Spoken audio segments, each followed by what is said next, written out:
இன்னும் அம்பேத்கர் நூல் வெளியிட்ட தாவேக தலைவர் விஜய் பேசியிருக்காரு.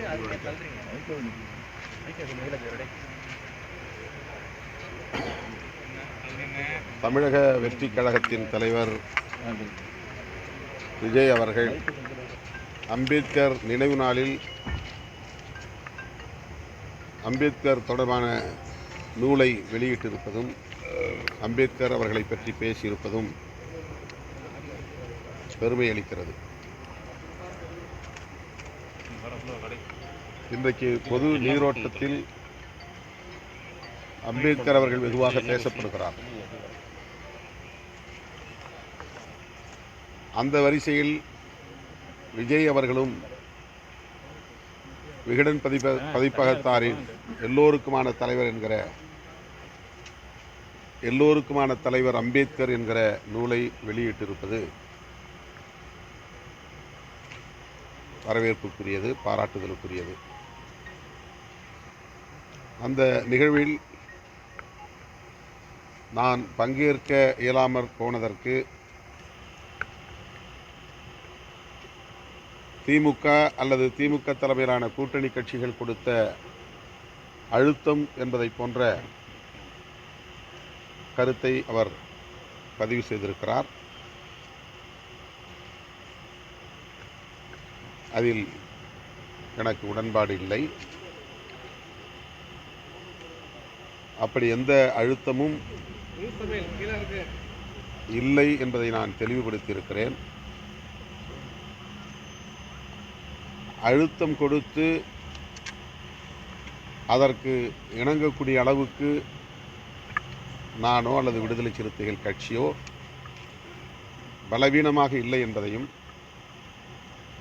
பதிவு செய்ய விரும்புகிறேன். இந்த நிகழ்வில் நான் பங்கேற்காமல் போனதற்கு திரு விஜய் அவர்கள் காரணமில்லை. அவருக்கும் எங்களுக்கும் எந்த விதமான சிக்கலும் இல்லை. ஆனால் எங்கள் இருவரையும் வைத்து, அதாவது விஜய் திருமா இருவரும் மேடையில் ஏறப் போகிறார்கள் என்று அதிகாரபூர்வமாக நிகழ்வு உறுதிப்படுத்தப்படாத நிலையிலேயே அரசியல் சாயம் பூசியவர்கள் யார், அதற்கு என்ன பின்னணி என்பதை ஆய்ந்து பார்க்க வேண்டிய தேவை உள்ளது. அவர்கள் எந்த பின்னணியில் இயங்குகிறார்கள், எப்படி இந்த செய்தியை வெளியிட்டார்கள், அதை ஒட்டி சமூக ஊடகங்களில் வாதிட்டவர்கள் எந்த பின்னணியிலிருந்து கருத்துக்களை முன்வைத்தார்கள் என்பது முக்கியமானது. ஏறத்தாழ 1/4 நூற்றாண்டு காலம் தேர்தல் அரசியல் களத்திலே நாங்கள் இருக்கிறோம். ஓரளவுக்கு எங்களாலும் யூகிக்க முடியும் யார் என்ன பின்னணியில் இயங்குகிறார்கள், என்ன பின்னணியில் பேசுகிறார்கள் என்பதை கணிக்க முடியும். அந்த வகையில்தான் அம்பேத்கர் நூல் வெளியீட்டு விழாவை அரசியலாக்கி விடுவார்கள், அப்படி அரசியல் புரட்டுவதை நான் விரும்பவில்லை என்கிற அடிப்படையில்தான் நானே முன்கூட்டியே விகடன் பதிப்பகத்தாரிடத்தில் சொல்லிவிட்டேன். விஜய் அவர்களோடு எங்களுக்கு எந்த சிக்கலும் இல்லை, உங்கள் மீதும் எங்களுக்கு எந்த வருத்தமும் இல்லை. தமிழ்நாட்டில் எங்கள் கூட்டணியை குறிவைத்து காய்களை நகர்த்துகிற அரசியல் நடந்து கொண்டிருக்கிறது. அவர்களுக்கு மீண்டும் ஒரு முறை வெறும் வாய்க்கு அவல் கிடைத்ததைப் போல ஒரு வாய்ப்பை தர நான் விரும்பவில்லை. எனவே என்னுடைய வாழ்த்துக்கள், வெற்றிகரமாக இந்த விழாவை நீங்கள் நடத்துங்கள் என்று ஏற்கனவே நான் கூறிவிட்டேன். நான் சுதந்திரமாக எடுத்த முடிவு, நல்லெண்ணத்தின் அடிப்படையில் எடுத்த முடிவு, விடுதலை சிறுத்தைகள் அங்க வகிக்கக்கூடிய கூட்டணியின் நோக்கம் சிதையாமல் இருக்க வேண்டும் என்கிற அடிப்படையில் தொலைநோக்கு பார்வையோடு நான் எடுத்த முடிவு. எனக்கு எந்த வகையான பிரஷரும் இல்லை, திமுக அதில் தலையிடவில்லை. சார், 2026 வந்து திமுக கூட்டணி ஆட்சிக்கு வரணும் அப்படின்னு நீங்கள் நினைக்கிறீங்க. ஆனால் மன்னர் ஆட்சி 2026 வரக்கூடாதுன்னு உங்கள் கட்சியோட துணை பொதுச் செயலாளர் சொல்கிறாரு. அது திமுகவை மீன் பண்ணுறதா இருக்குது. அதை பற்றி நீங்கள் என்ன சொல்றீங்க?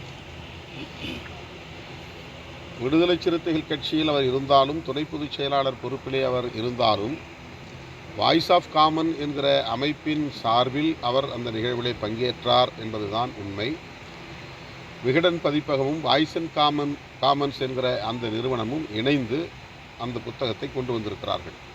வாய்ஸ் ஆஃப் காமன் என்பது ஒரு நிறுவனம், தேர்தல் உத்திகளை வகுக்கக்கூடிய நிறுவனம். அது கோ பப்ளிஷர், இணை வெளியீட்டாளர் என்கிற அடிப்படையில் எல்லோருக்குமான தலைவர் அம்பேத்கர் என்கிற நூலை வெளியிடுவதில் ஈடுபட்டிருக்கிறது. ஆகவே அவர் முக்கியமான ஒரு பங்கை வகிக்கிறார் அந்த நூல் வெளியீட்டில். எனவே அந்த நிகழ்வில் அவர் பங்கேற்றார். அவர் சொல்லியிருக்கிற கருத்துக்கு அவர் மட்டுமே பொறுப்பு, கட்சி பொறுப்பல்ல. கருத்தியல் தலைவர் வந்து நாட்டை ஆளணும் அப்படின்னு சொல்லி சொல்லியிருக்காரு. அது ஒவ்வொரு தனி மனிதருக்கும் ஒரு சுதந்திரம் இருக்குது, கருத்து சொல்லலாம். கட்சிக்குள்ள 100 பேர் இருக்கிற 100 கருத்து சொல்ல முடியும். அவர் தொடர்ந்து திமுகவுக்கு எதிராகவே கருத்துக்களை பதிவு செய்கிறார். அவர் மீது கட்சி நடவடிக்கை எடுக்கப்படும். ஏனென்றால் அவர் கட்சி சார்பாக இல்லைங்கிறீங்க, ஆனால் அவர் வந்து அப்படிதான் இல்லை கட்சியில் இருக்கிறாரு. அந்த கருத்து அவருடைய தனிப்பட்ட கருத்து, அவ்வளோதான். அதில் விடுதலை சிறுத்தையில் அந்த கருத்தை கிளைம் பண்ணல.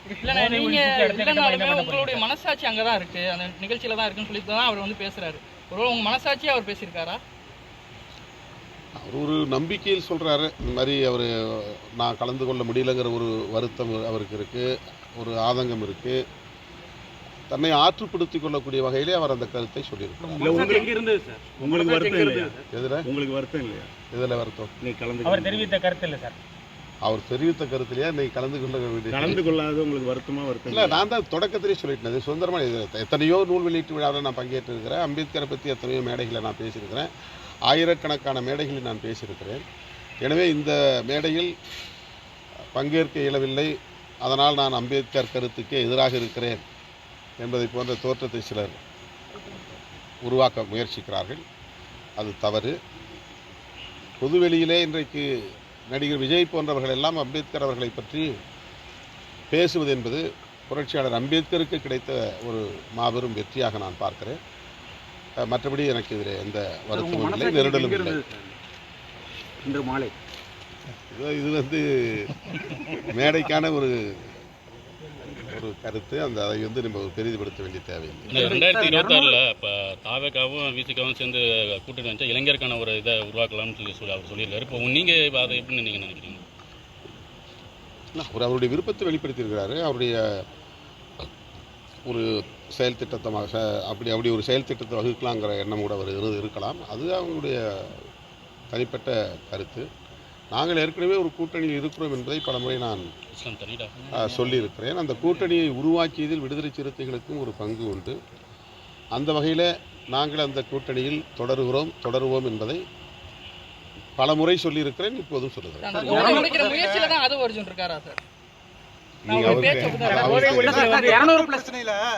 மக்கள் பிரச்சனையில நான் வந்து இந்த போட்டோ ஷூட் நடத்துறது, ட்வீட் போடுறது, அவங்களுக்காக அறிக்கை விடுறது, இந்த மாதிரி சம்பிரதாய அரசியல் எனக்கு வந்து விருப்பமே இல்லை. என்ன செய்யறது, நானே ஆனால் சம்பிரதாயத்துக்காக இதெல்லாம் செய்ய வேண்டியிருக்கு அப்படின்னு சொல்றாரு. இது வந்து அரசியல் கட்சி தலைவரா அதுதான் அவருக்கு உடன்பாடு இல்லை. ஆனாலும் அதுக்கு உடன்படக்கூடிய நிலை, இதுதான் அரசியல். அரசியலை நோக்கி, அதிகார மையத்தை நோக்கி போக போக நாம் நிறைய கற்றுக்கொள்ள நேரிடும். 200+ அதைத்தான் அவர் இன்றைக்கு அவர் வெளிப்படுத்தி 200+ தொகுதியில் நீங்கள் ஜெயிக்கணும்னு சொல்கிறீங்க. ஆனால் அவங்க வந்து இருமாப்பு அப்படின்னு சொல்லி விஜய் பேசியிருக்காரு. மைனஸில் போயிடுவீங்க 2026 சொல்லியிருக்காங்க. இதுக்கெல்லாம் கருத்து சொல்ல முடியாது. அவருடைய கருத்தை அவர் சொல்லியிருக்கிறார். அதுக்கு வந்து அதை விட கூடுதலான விளக்கம் தேவைன்னா அவர்கிட்ட தான் நீங்கள் பேசுங்க. போதை ஒழிப்பு வந்து மாநாடு நடத்தினீங்க, அதுக்கு அடுத்த கட்டமாக அது சம்பந்தமாக என்ன முயற்சி? நாங்கள் வந்து இப்போ கட்சியின் மறுசீரமைப்பு நடவடிக்கைகளில் ஈடுபட்டு வருகிறோம். அதன் பிறகு எல்லா ஒன்றியங்களிலும் மது ஒழிப்பு மகளிர் குழுவை நாங்கள் கட்டமைக்கிறோம். அந்த மகளிர் குழுவினருக்கு மது ஒழிப்பு தொடர்பான விழிப்புணர்வு பிரச்சாரங்களை அல்லது பயிற்சியை நாங்கள் தர திட்டமிட்டிருக்கிறோம். இது ஒரு நீண்டகால செயல் திட்டம். அதற்கான அடிப்படை பணிகளை இந்த மறுசீரமைப்பு முடிந்தவுடன் மேற்கொள்வோம். ஆதவ் அர்ஜுன் மீது வந்து நடவடிக்கை எடுக்கப்படுமா? ஏற்கனவே கேட்டிருந்தோம். திமுக தொடர்ந்து காப்பாத்துறீங்க, நீங்க எல்லாம் ஒன்னா இருக்கீங்க. அது திமுக தலைமையிலான கூட்டணியில் விடுதலை சிறுத்தைகள் அங்கம் வகிக்கிறது.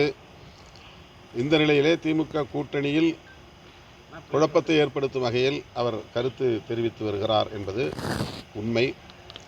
அவரிடம் விளக்கம் கேட்போம், உரிய விளக்கம் கிடைக்கும் என்று பார்ப்போம். அதன் பிறகு இயக்க முன்னணி தோழர்களோடு கலந்து பேசுவோம்.